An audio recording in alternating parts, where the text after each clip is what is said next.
Bonjour à tous et à toutes. Voilà, donc vous êtes nombreux à nous rejoindre. On voit qu'un nombre important de personnes se connectent. On vous souhaite la bienvenue. On va vous laisser le temps de vous connecter tranquillement. On va prendre 1 ou 2 minutes pour accueillir tout le monde. Bienvenue à tous. En plus, on vous accueille vraiment de plusieurs départements du Grand Est. On est vraiment ravis. C'est un webinaire qui sera interfrontalier. On attend des personnes voilà, du Rhin, du Bas-Rhin, de Côte d'Or, de Nancy, de Metz, des Vosges. Soyez tous les bienvenus à ce webinaire organisé par Santé au Travail 68 en partenariat avec le Pôle APSA et les Maisons Sport Santé. On est vraiment très heureux de vous retrouver ce matin pour parler de l'activité physique au travail. Voilà, un sujet qui visiblement intéresse un grand nombre de personnes. Donc, on va attendre encore un tout petit peu. On vous remercie déjà de l'intérêt que vous portez à ce sujet. On voit que c'est un sujet qui vous tient à cœur et puis on va essayer d'y voir un peu plus clair ce matin avec nos intervenantes. Voilà, effectivement, on va être entre femmes ce matin, mais voilà, on va vous donner plein d'informations, plein de clés pour y voir plus clair. Et puis, voilà, pourquoi pas chez vous, dans vos structures, au niveau personnel, pouvoir appliquer des conseils. Et puis, tout simplement, avoir vraiment des informations pour comprendre ce phénomène d'activité physique au travail et de sédentarité. Alors, sachez qu'on ne vous voit pas et on ne vous entendra pas puisqu'on est en mode webinaire, donc c'est tout à fait normal. Mais que vous, de votre côté, si vous souhaitez nous poser des questions, vous pouvez utiliser le module questions-réponses en bas de votre écran. Donc, il y a le module discuter, là, qui est vraiment un chat hein, où tout le monde voit les réactions de tout le monde. Et puis, il y a le module questions-réponses, Q&R, en bas, qui, du coup, vous permet de nous poser des questions de manière plus confidentielle. Donc, il n'y a que nous, les présentateurs, qui voyons vos questions. Et on essaiera d'y répondre autant que possible, soit pendant le chat, soit pendant le webinaire, soit à la fin, soit après. Voilà, si on a le temps. Parce qu'on a 45 minutes devant nous, donc on va essayer d'aller au plus rapide et au plus clair. Donc, pour nous accompagner dans ce webinaire ce matin, je serai accompagnée de mes collègues. Donc, tout d'abord, Adeline Kircher, qui est coordinatrice sport santé au pôle APSA à la Maison Sport Santé Sud-Alsace. Bonjour Adeline. Bonjour, bonjour à tous. Merci. On aura également Charlène Gillan, qui est enseignante en activité physique adaptée au pôle APSA, Maison Sport Santé de Colmar. Bonjour Bonjour, Charlène. bonjour. Nous aurons ensuite à nos côtés Manon Thirart, qui est infirmière en santé au travail à Santé au Travail 68. Bonjour Manon. Bonjour à tous. Nous aurons à nos côtés Elodie Heitz, qui est assistante médicale en santé au travail à Santé au Travail 68. Bonjour Bonjour à Elodie. tous. Bonjour à tous. Merci. Et enfin, nous aurons le docteur Alina Florea, qui est médecin du travail à Santé au Travail 68. Bonjour à tous. Bonjour Alina. Donc je me présente, moi-même je suis Mélanie Munch, chargée de la communication à Santé au Travail 68. Alors, pour entrer dans le vif du sujet, il y a une grande majorité là qui est connectée, donc on va pouvoir démarrer tranquillement. Les retardataires nous rejoindront. Pour entrer dans le vif du sujet, qui est l'activité physique au travail ou l'inactivité physique au travail, hein, tout dépend comment on se place. Donc, l'objectif de ce webinaire ne sera pas de dresser voilà, un portrait pessimiste sur nos comportements sédentaires au travail ou en privé d'ailleurs, ni de se culpabiliser de quoi que ce soit, mais plutôt de chercher à mieux comprendre le mécanisme et le phénomène d'inactivité physique au travail, puisque on ne le sait pas forcément, mais il existe, et de trouver des solutions ensemble pour inverser la tendance ou en tout cas préserver au mieux notre santé au travail. Donc, l'activité physique est un sujet qui est régulièrement abordé hein, quand on parle de santé en général. Vous avez certainement tous entendu qu'il faut bouger 30 minutes par jour pour être en bonne santé. Alors, effectivement, c'est bien beau, mais ce n'est pas forcément applicable partout ni par tout le monde en tout temps. Et d'autant plus que dans un milieu professionnel, en milieu du travail, il y a d'autres enjeux quand on parle d'activité physique. Tout d'abord, l'enjeu de la sédentarité. Donc, pour des personnes plutôt sédentaires qui passent 6 à 8 heures assis sur une chaise, en général derrière un écran d'ordinateur, on est vraiment là sur un poste dit sédentaire et on sait bien que notre corps n'est pas forcément fait pour rester assis 6 à 8 heures et que ça peut engendrer des risques pour notre santé.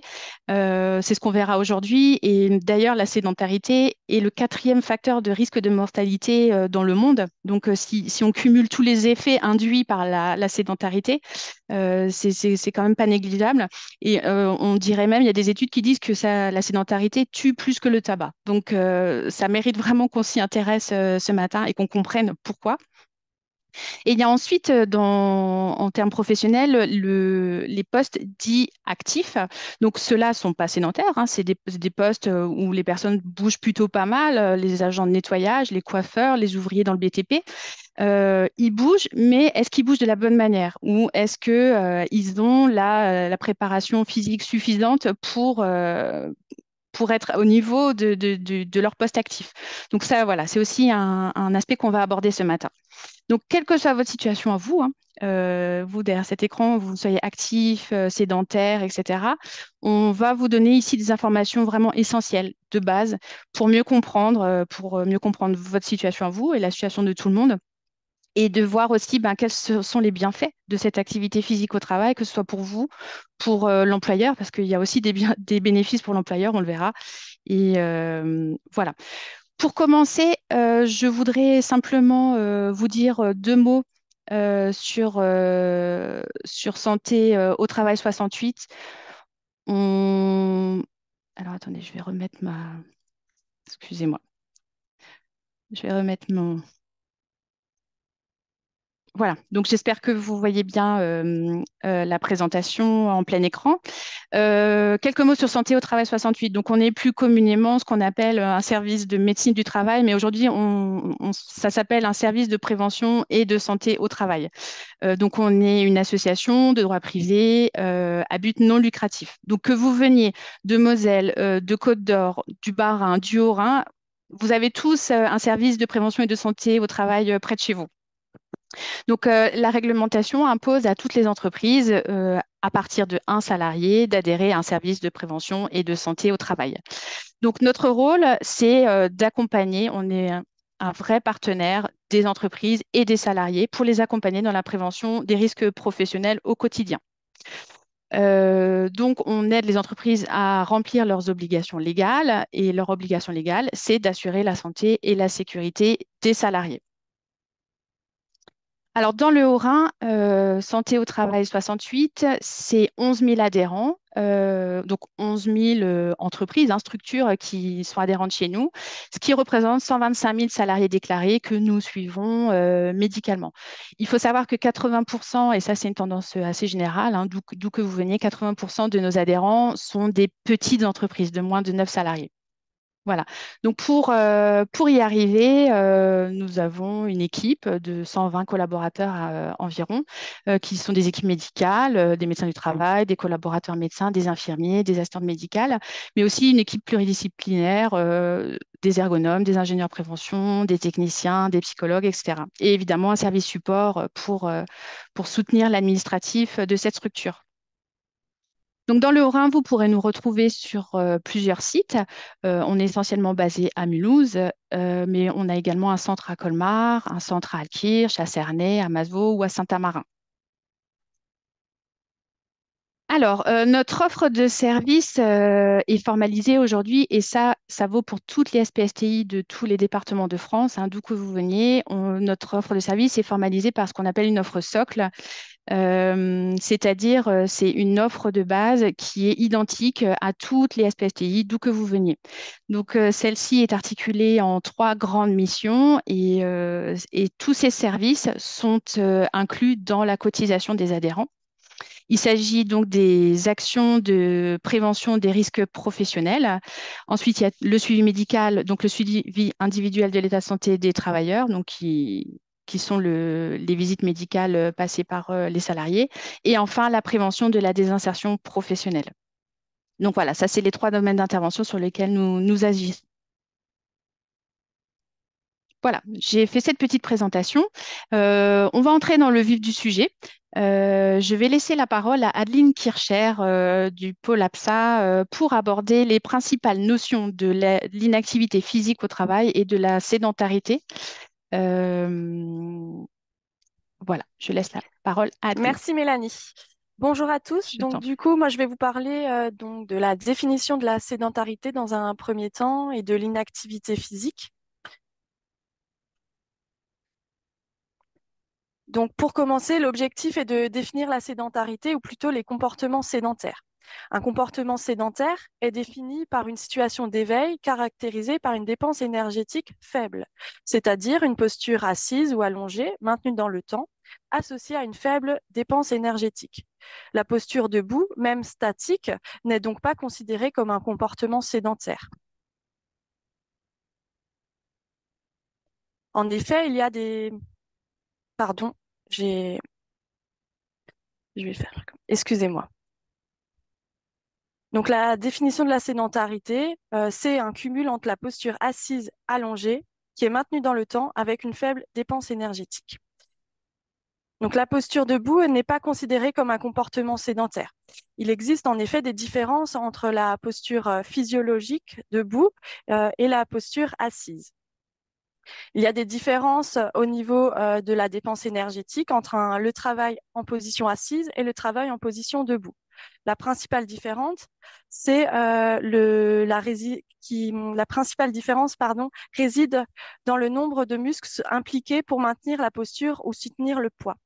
Dans la littérature scientifique, par exemple, on rapporte une différence de l'ordre d'une vingtaine de kilocalories par heure en faveur du travail en position debout.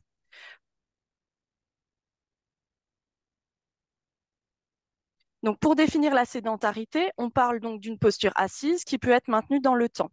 Donc, concernant cette notion de maintien dans le temps, pardon, deux aspects sont à considérer.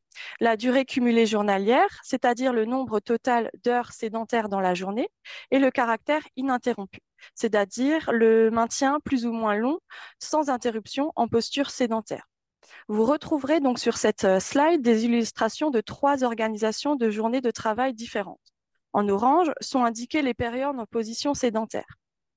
Pour la première journée, par exemple, la durée cumulée est importante, 7 heures passées en position assise.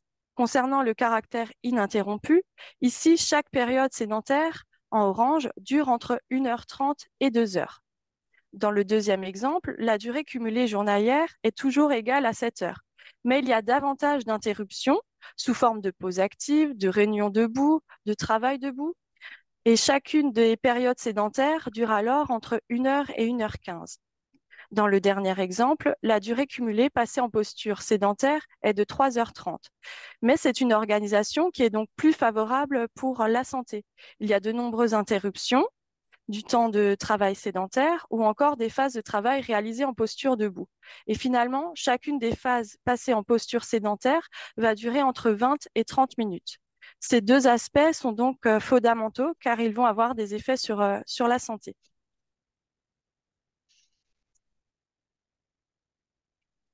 Concernant la notion de dépense énergétique, celle-ci est évaluée au moyen de l'équivalent énergétique dont l'unité est le mètre.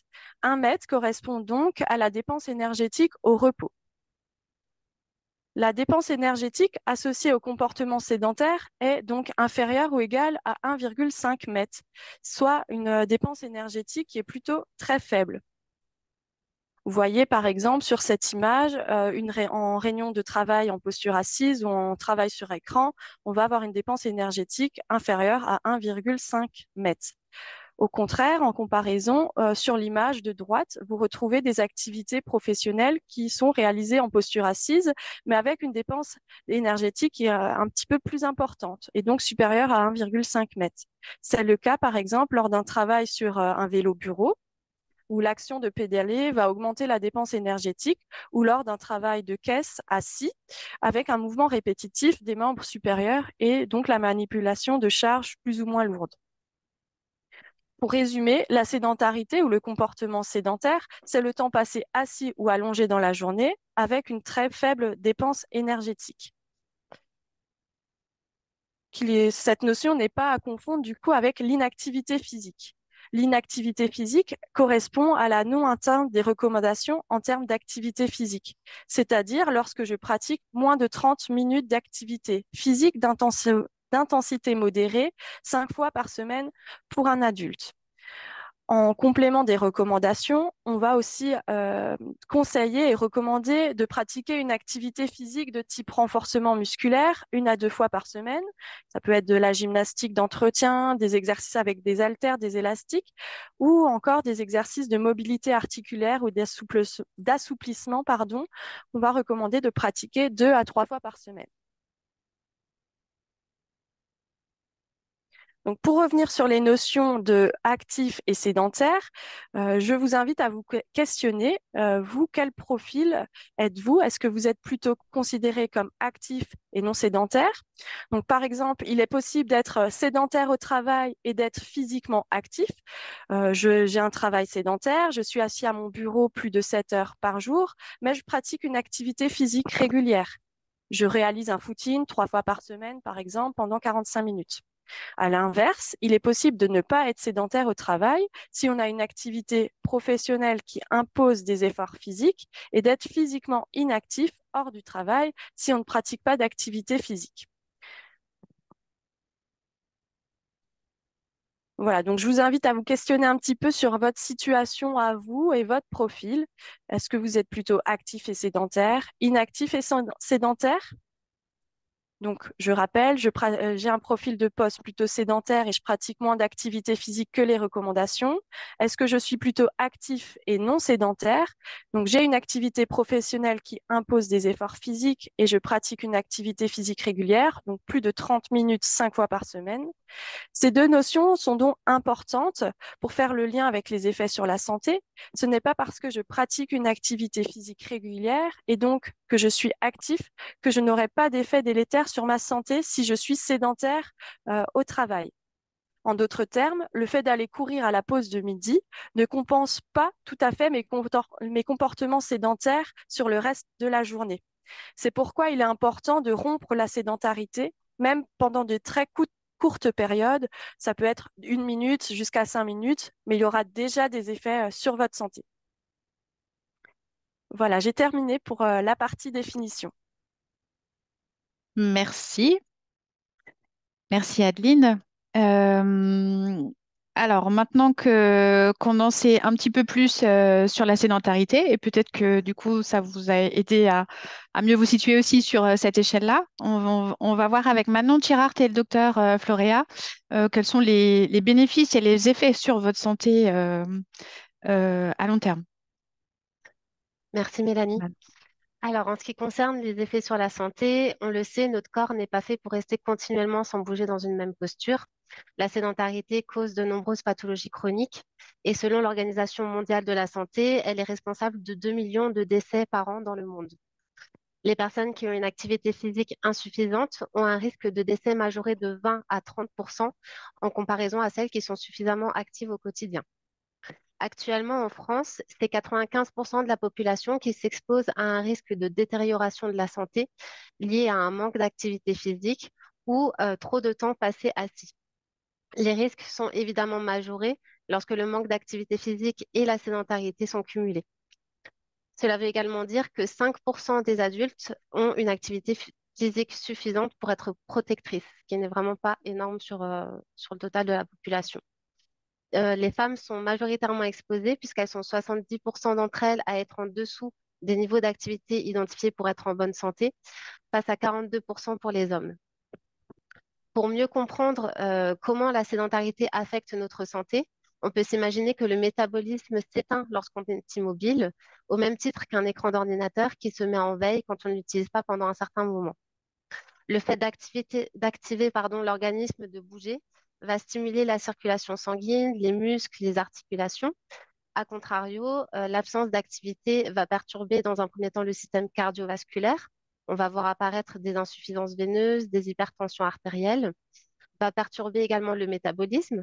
On va observer de l'accumulation de graisse, l'apparition de diabète, va perturber la respiration et la digestion par compression du diaphragme et des intestins lors de la position assise, tout simplement.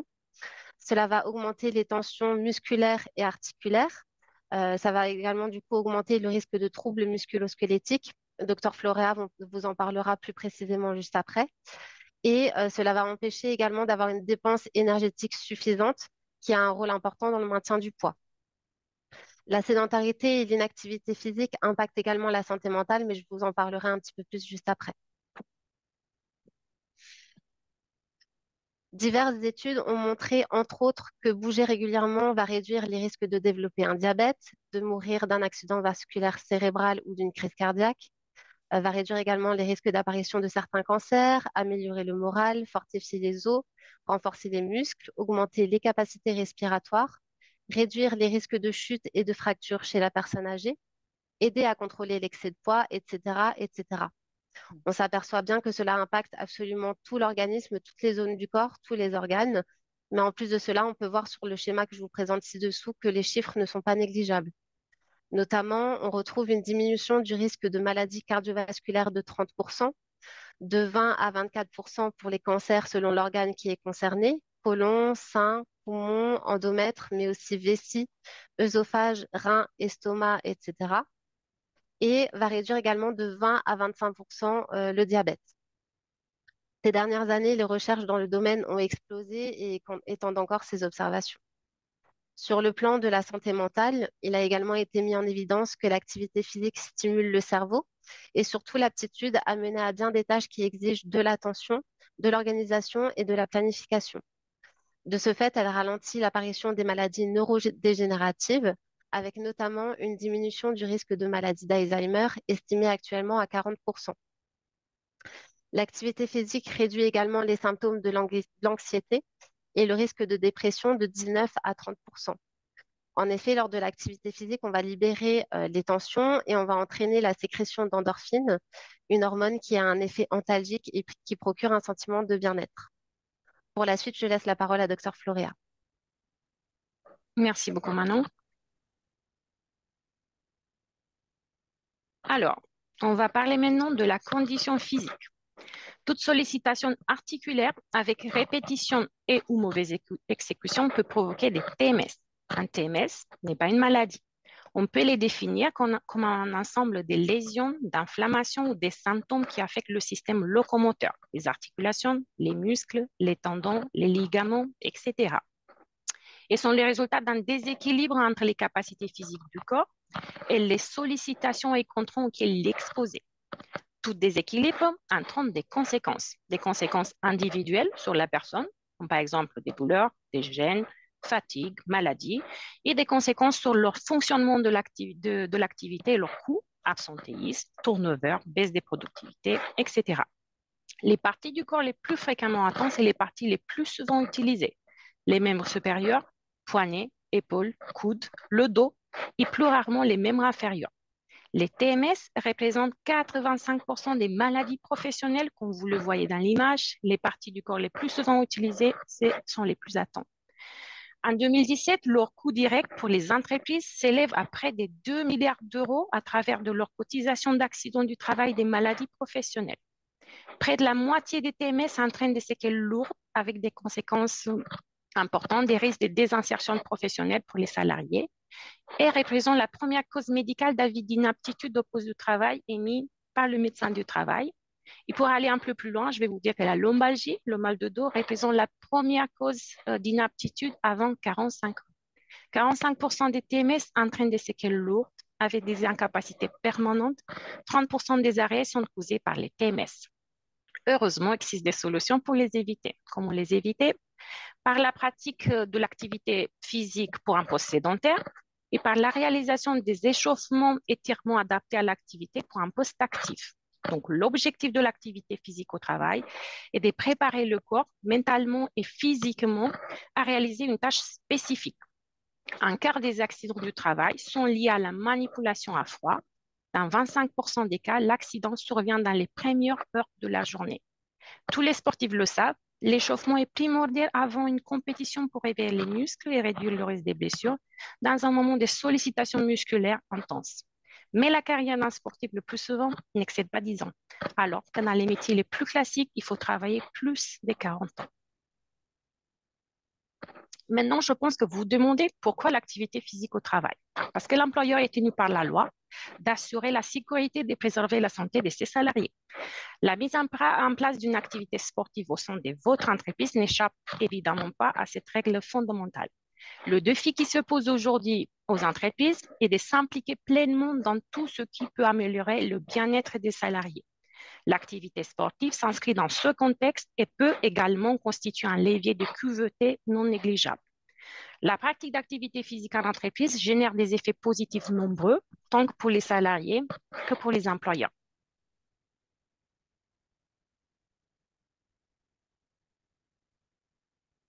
Alors, on va parler maintenant des bienfaits d'une activité sportive régulière pour le salarié d'un côté et pour l'employeur de l'autre côté. On va commencer avec le salarié. Et je vais vous dire que l'activité physique contribue par son rôle à la fois préventive et curative au bien-être des employés. La pratique du sport pour un salarié lui permet de mieux gérer son stress en évacuant les tensions dues au travail. Il sera bénéfique pour la santé mentale, mais également pour sa santé physique, comme vous l'avez vu précédemment. L'amélioration de la santé s'accompagne d'une diminution de nombre d'arrêts du travail et des pathologies. Donc, si le salarié se sent bien, aura moins de dépenses de santé et entre 5 à 7% d'économie. Les études montrent aussi qu'il y a une augmentation de l'espérance de vie d'approximativement 3 ans et un gain de plus de 6 ans d'indépendance physique. Faire du sport dans l'entreprise, c'est un gain du temps pour le salarié, parce que c'est une excellente option, notamment pour les salariés qui n'ont pas le temps de faire du sport, et un gain financier, parce que 66% des Français renoncent au sport pour des raisons financières. Si on organise des activités collectives, renforce par ailleurs les relations entre collègues, favorise l'entraide, la cohésion, l'esprit d'équipe et donne un sentiment de satisfaction. 94% des salariés qui font du sport sont satisfaits. Pour la pratique du sport apporte également de nombreux bénéfices pour les dirigeants. Une organisation qui favorise la pratique régulière d'activités physiques contribue indirectement à l'amélioration de la satisfaction, comme je vous l'ai déjà dit, des employés au travail, ce qui aura une incidence marquée sur leur performance et leur créativité en optimisant la santé et la sécurité. Les personnes qui pratiquent régulièrement des activités physiques s'absentent du travail moins fréquemment et moins longtemps que leurs collègues inactifs. Et de ce fait, l'employeur, il aura une réduction des coûts et une réduction de la charge de travail pour les salariés liés à sous-effectifs. L'activité physique réalisée en groupe, comme je vous l'ai déjà dit, favorise les interactions sociales positives et réduit donc conséquemment les impacts négatifs de la solitude ou de l'isolement. Diminue également les nombres des risques de TMS, des accidents du travail et donne une meilleure image de l'entreprise. Les employeurs qui favorisent la pratique d'activité physique au bureau, c'est des marques de la concurrence. Les candidats opteront pour un environnement de travail qui est engageant, qui favorise le sentiment d'appartenance. Ils auront tendance à y rester plus longtemps et de ce fait, l'employeur aura une diminution considérable de turnover. En conclusion, je vais vous dire que la présence d'une activité physique en milieu du travail répond aux besoins des salariés en manière de bien-être et de santé. Il s'avère une stratégie d'entreprise intéressante pour attirer et fidéliser. Et puisqu'en moyenne en France, un travailleur passe 35 ans au travail, autant les mettre à profit pour bouger plus. Merci. Merci beaucoup, docteur. Alors, il y a énormément d'informations et comme vous l'aurez compris, un bienfait vraiment qui est partagé hein, pour le salarié et l'entreprise. Alors du coup, effectivement, à partir de là, comment on peut mettre ça en œuvre? Je pense qu'il y en a beaucoup d'entre vous qui doivent se poser cette question. Et concrètement, bah, comment je fais en tant que salarié ou en tant que manager ou employeur? Voilà. Donc, bah, Charlène Giland va nous donner quelques pistes pour commencer déjà. Merci Mélanie. Donc effectivement, pour cela, vous allez devoir donc vous fixer des objectifs réalisables. Donc on va essayer de limiter le temps passé assis Donc pour cela, se lever toutes les 2 heures grand maximum, donc en dehors du temps de sommeil ou de repas. Si vous êtes en position assise depuis plus de 2 heures d'affilée, vous avez la possibilité peut-être de marcher ou de vous étirer, ou bien encore de faire quelques mouvements qui activent les muscles ou les articulations. Ensuite, le deuxième objectif réalisable sera de limiter donc la durée journalière, donc idéalement, si vous pouvez, moins de 5 heures par jour. Donc, des actions sont possibles. Donc, pour cela, vous avez la possibilité peut-être de téléphoner donc debout plutôt qu'assis ou de téléphoner en se déplaçant. Possibilité peut-être également d'organiser des réunions debout sans matériel de bureau. Instaurer des pauses actives, donc quelques rotations des épaules et du cou, ça détend le corps et l'esprit. Essayez de rester aussi debout donc, durant les transports ou à l'arrêt de bus pour vous rendre au travail. Privilégiez également donc, de prendre les escaliers au travail plutôt que l'ascenseur. Vous avez aussi peut-être la possibilité de vous stationner donc, plus loin que de votre lieu de travail, ce qui vous permettra de marcher davantage. Et ensuite, de se déplacer vers son collègue plutôt que de passer un coup de téléphone pour échanger. Sur les postes actifs, où il y a de la manutention, des gestes répétés, des déplacements considérables, du port de charges lourdes, on peut instaurer donc des échauffements avant prise de poste, donc avec une mobilisation des différentes articulations. La possibilité aussi de faire des étirements pendant ces heures de travail ou en fin de poste, et enfin de varier donc les postures au maximum. Donc être en position debout, assis, statique, avec des déplacements. Pour cela, donc, il y a un décret, donc le décret du 28 mai 2021, donc, qui prévoit une exonération de cotisations et de contributions sociales donc, appliquées à l'avantage accordé à l'employeur à ses salariés dans le cadre du soutien à la pratique des activités physiques et sportives en entreprise. Donc, pour en bénéficier, donc, il est nécessaire de mettre à disposition donc, des équipements pour l'activité physique ou mettre en place un financement des activités physiques et sportives. L'objectif de ce décret est d'encourager la pratique du sport par un avantage social employeur. Donc, les autres actions possibles donc, sur des postes sédentaires, donc essentiellement travail de bureau, devant écran, en position assise principalement.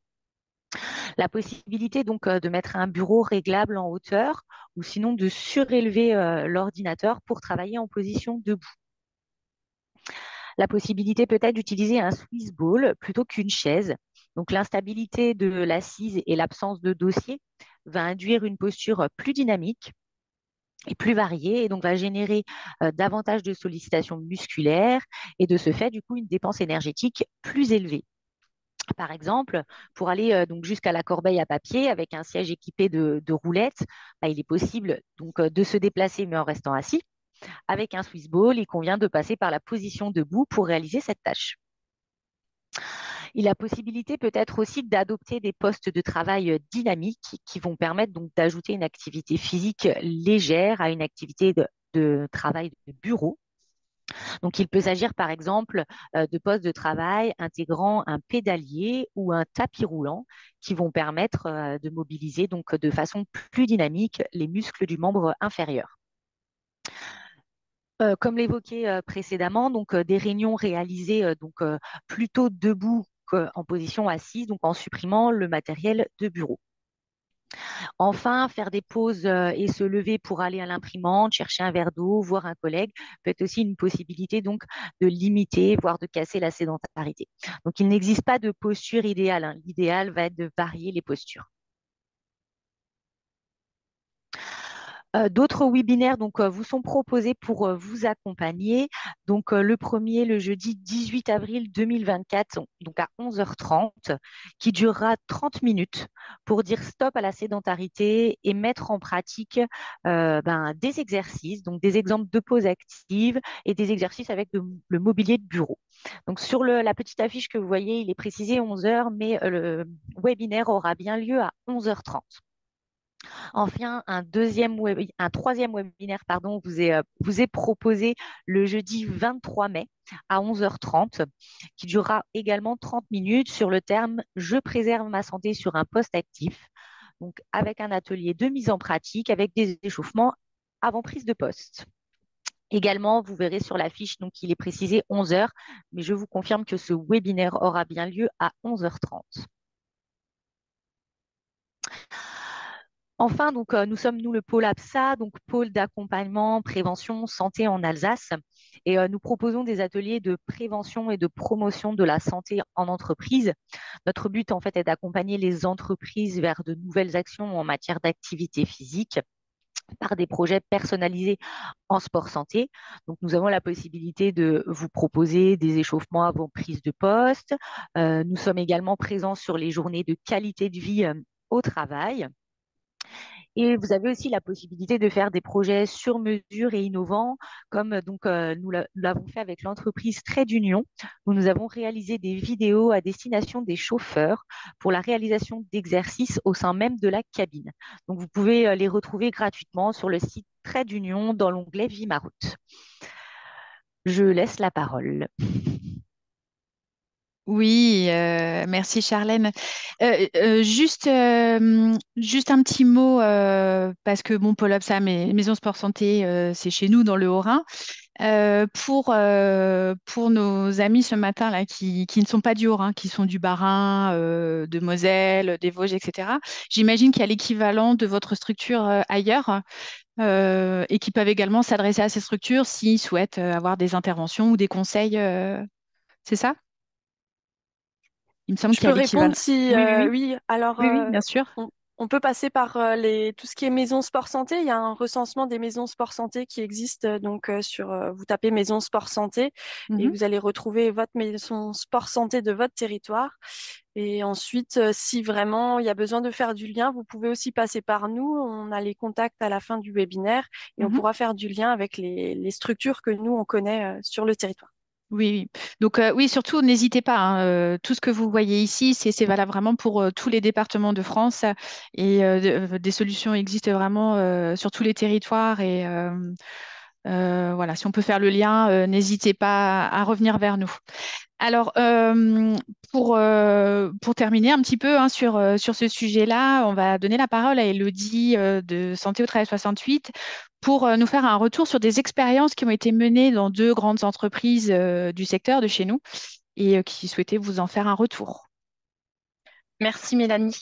Donc bonjour à tous. Donc je voulais vous faire part de deux témoignages. Donc nous sommes intervenus au mois d'avril dernier chez MHI Équipement afin de promouvoir l'activité physique en milieu professionnel. Nous leur avons donc proposé des échauffements en adaptant les exercices selon leur poste sédentaire ou leur poste actif. Donc comme vous pouvez voir sur les images, nous avons proposé des exercices avec la mobilisation musculaire et articulaire de l'ensemble du corps. Au total, nous avons 105 salariés qui ont pu être sensibilisés. Ceci a permis à notre adhérent de prendre conscience de l'intérêt de s'échauffer avant une prise de poste et de perdurer ceci. Plus de la moitié des salariés ont apprécié cette sensibilisation. Donc là, vous pouvez voir grâce au graphique les résultats par rapport à un questionnaire qui a été mené. Mhm.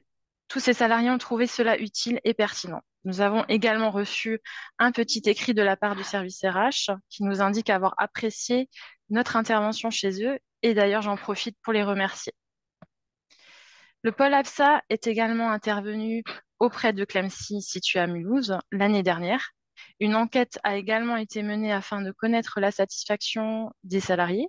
Le retour a été très positif avec un intérêt certain à cette action qui leur a permis du coup de réfléchir, d'acquérir de nouvelles connaissances, d'envisager de changer leurs habitudes et qui a été jugé utile dans leur quotidien. Non seulement ceci est bénéfique pour les salariés, mais c'est aussi bénéfique pour l'entreprise. J'en profite également pour remercier Clemcy pour leur témoignage. Merci, je laisse la parole à Mélanie. Merci Elodie. Alors, Alors, la présentation générale est à présent terminée. On est parfaitement dans le timing, voilà, juste bien. Il y a eu quelques questions en cours de webinaire. Alors, on va essayer d'y répondre parce qu'elles sont très intéressantes. Donc, on nous demande si l'activité, enfin, déjà, quel est le cadre légal de cette activité physique au travail? C'est-à-dire, est-ce qu'elle peut être obligatoire ou pas déjà, ou est-ce qu'elle peut être prise sur le temps du travail, ou est-ce que ça doit être en dehors du temps de travail? Voilà. Euh, Alina, docteur Florea, peut-être si vous Oui, souhaitez y répondre. je vais répondre, ouais, ouais. Merci. Alors, je vais vous dire, vous demandez si c'est obligatoire ou pas. Donc, la réponse est non. En France, le sport en entreprise s'inscrit dans une démarche facultative, volontaire. Ah ouais. Ni l'entreprise, ni les salariés n'en ont aucune obligation. L'entreprise est libre de ses initiatives et le salarié ne peut pas être forcé à faire du sport. Après, vous demandez s'il y a un cadre légal. Oui, le cadre Bien, légal, oui. bien sûr, il y a un cadre légal. Mhm.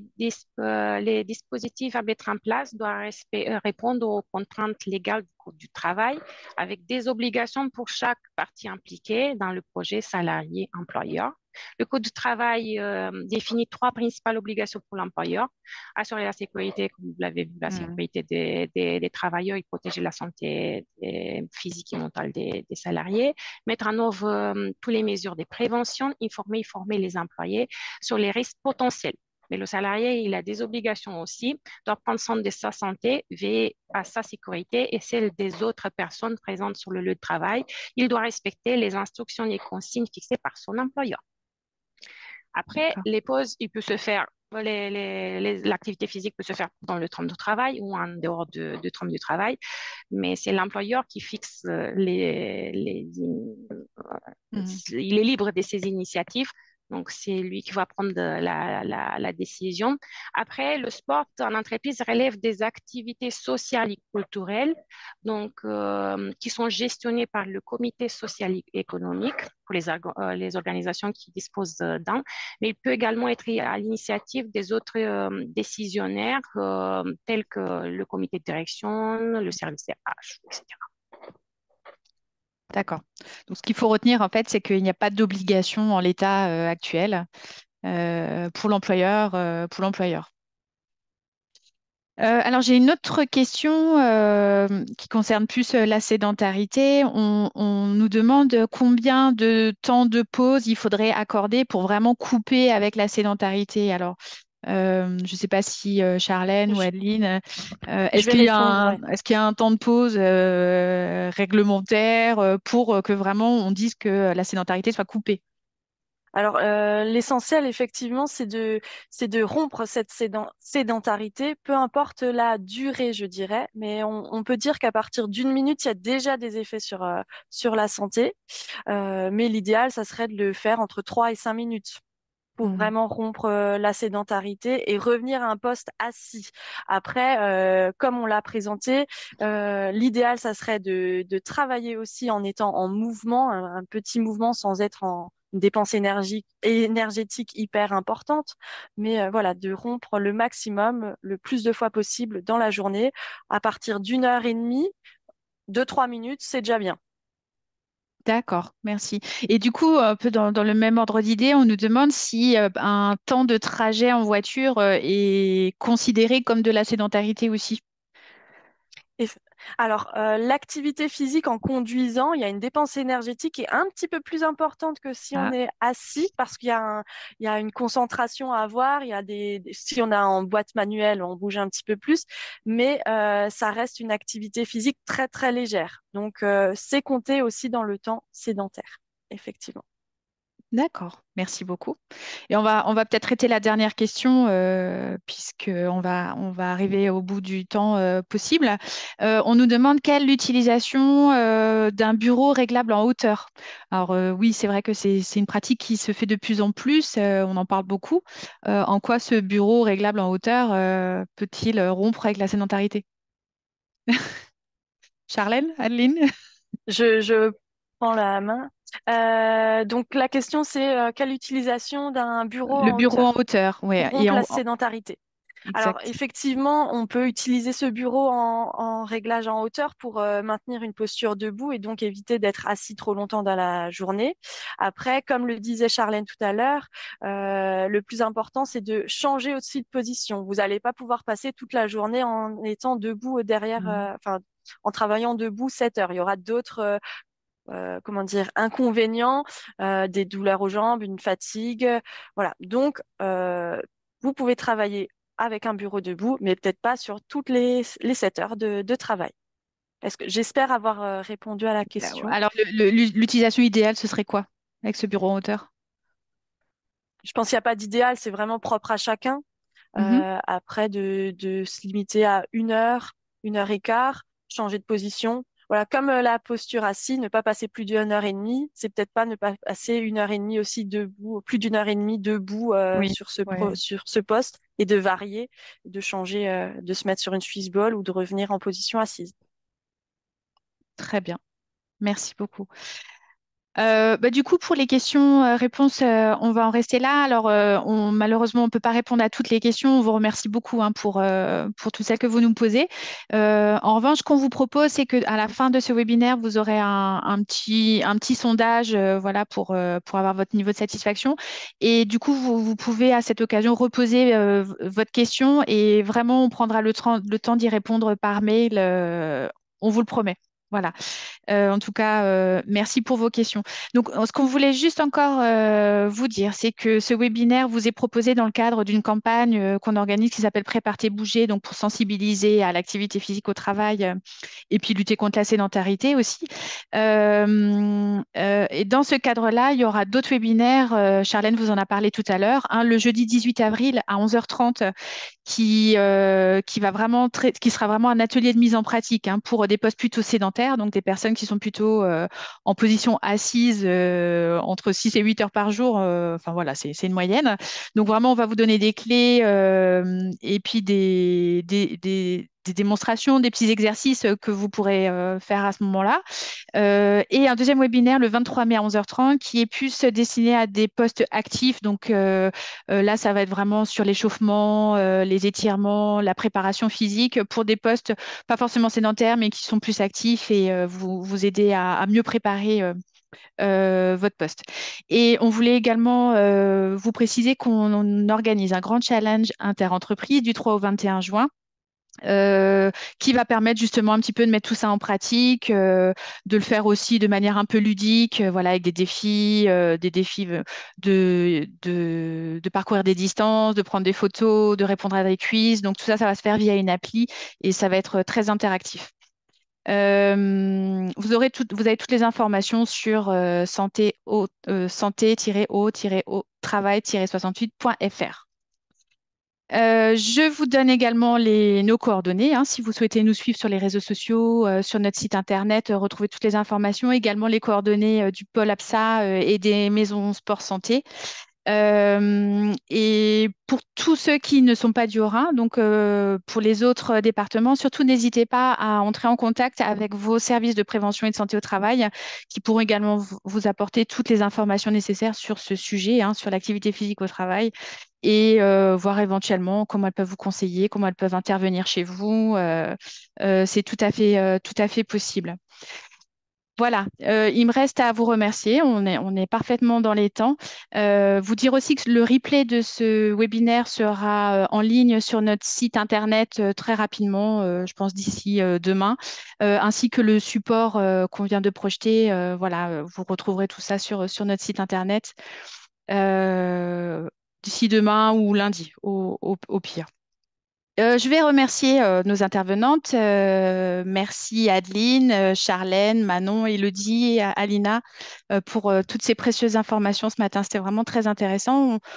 On espère qu'on aura répondu au maximum voilà, à vos questions, vous donner les clés, les bases d'une meilleure compréhension de l'activité physique au travail. C'était vraiment l'objectif de ce matin.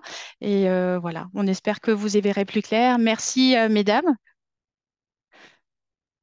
Merci à Merci à tous. toi Merci à aussi, vous. Mélanie. Merci à tous. Merci. Merci à tous d'avoir participé à ce webinaire. Et puis, on vous donne rendez-vous le 18 avril pour notre webinaire numéro 2. Surtout, n'hésitez pas à vous inscrire et à nous rejoindre le 18 avril et le 23 mai. Merci beaucoup. Et je vous dis Merci. au revoir et excellente journée.